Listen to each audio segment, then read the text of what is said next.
এবার যে খবরের দিকে নজর রাখবো, খাস কলকাতায় নাবালক প্রেমিক যুগলের হাড়হিম কীর্তি। সম্পর্ক মানতে না চাওয়ায় নাবালক প্রেমিকের সঙ্গে মাকে খুন, বাবার সামনে প্রেমিককে সঙ্গে নিয়ে মাকে খুন নাবালিকা মেয়ের। গত জুন মাসের ঘটনা, ঠাকুরপুকুর পল্লী মঙ্গল এলাকার ঘটনা। আর ঘটনার ধামাচাপা দিতে স্বাভাবিক মৃত্যুর সার্টিফিকেটও জোগাড়। পিয়ালি রয়েছেন, পিয়ালি মিত্র আমাদের সঙ্গে, আরো আপডেট নেব। সরাসরি চলে যাবো পিয়ালির কাছে। পিয়ালি, অত্যন্ত নক্কারজনক নৃশংস ঘটনা বললেও কম বলা হয়। 14 বছরের নাবালিকা, সে তার প্রেমিকের সাহায্য নিয়ে মাকে খুন করছে। এইরকম অবস্থা, এবং শুধু তাই নয়, খুনের পর চিকিৎসকের কাছ থেকে ন্যাচারাল ডেথের সার্টিফিকেটও সে জোগাড় করে ফেলছে।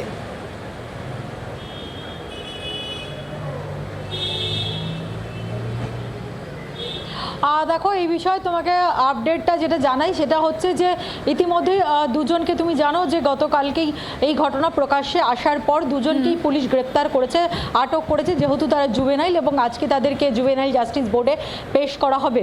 কিন্তু এই গোটা ঘটনাতে এই নাবালিকার যে বাবা, তার ভূমিকাটাও কিন্তু যথেষ্ট ধোঁয়াশাপূর্ণ। ফলে তার যে রোল সেটাও পুলিশ খতিয়ে দেখছে। এক্ষেত্রে বেশ কিছু জায়গায় যেহেতু অসঙ্গতি রয়েছে, তার কারণ প্রাথমিকভাবে যেটা জানা গিয়েছিল যে ডেথ সার্টিফিকেট সেটা এই নাবালিকা এবং তার বাবা, তার বয়ফ্রেন্ড, তারা যোগাযোগ করেছিল। কিন্তু যেটা ইতিমধ্যেই জানা গিয়েছে, ওই চিকিৎসকও যেটা পুলিশকে জানিয়েছে যে পরের দিন সকালবেলা, অর্থাৎ 7ই জুন সকালবেলা ওই চিকিৎসকের কাছে নাবালিকার বাবা তিনি গিয়েছিলেন। তিনি গিয়ে চিকিৎসককে জানান যে তার স্ত্রী তার পাশেই শুয়েছিলেন, সকাল থেকে তার কোনো সাড়া শব্দ নেই। চিকিৎসক এসে তাকে পরীক্ষা করেন, কিন্তু চিকিৎসক একই সঙ্গে আমাদেরকে বাইট না দিলেও তিনি যেটা জানিয়েছেন যে তার কিছুটা দেখে সন্দেহ হওয়াতে তিনি তার স্বামীকে বলেছিলেন যে পুলিশকে খবর দেওয়ার জন্য। কিন্তু মহিলার স্বামী যেটা জানায় যে তার স্ত্রীর মাঝে মধ্যেই বুকে ব্যথা করতো এবং তার সঙ্গে সঙ্গে হাই প্রেশারের ওষুধ খান। এরপরে চিকিৎসক ওই ডেথ সার্টিফিকেট লিখে দেন, হার্ট অ্যাটাকে তার মৃত্যু হয়েছে বলে। ফলে তিনিও বা কেন সমস্ত বিষয়টা খতিয়ে দেখে ডেথ সার্টিফিকেট দিলেন না বা পুলিশকে খবর দিলেন না, সেটা নিয়ে যেরকম চিকিৎসকের ভূমিকা দেখা হচ্ছে, তার পাশাপাশি এই নাবালিকার যিনি পালিত যে বাবা, তার ভূমিকাও কিন্তু পুলিশ খতিয়ে দেখছে। তার কারণ বাবার যেটা দাবি, বৃদ্ধের যেটা দাবি যে স্ত্রীকে তার চোখের সামনেই খুন করা হয়, এবং তিনি আজকে আমাদেরকে দেখিয়েছিলেন যে কোন খাটের মধ্যে তিনি শুয়েছিলেন।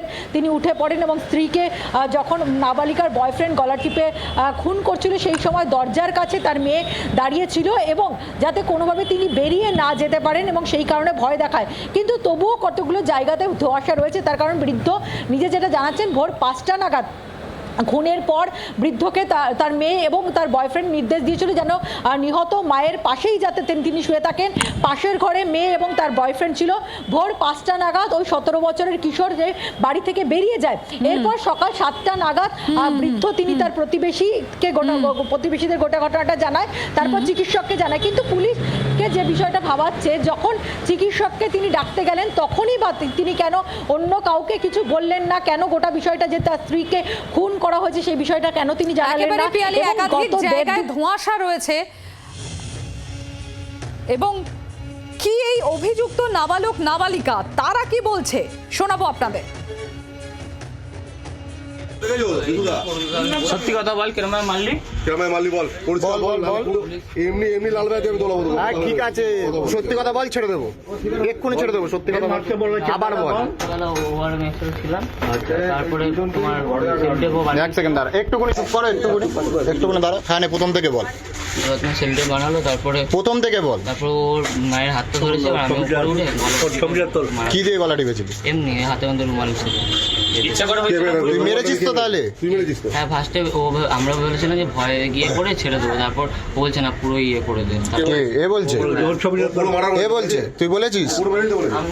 মুখে বল। কেন বললি মাকে মারতে? কথা বলতে বলে তুই মেরে দিবি? মাকে মেরে দিবি? বাহ, কি সুন্দর শিক্ষা।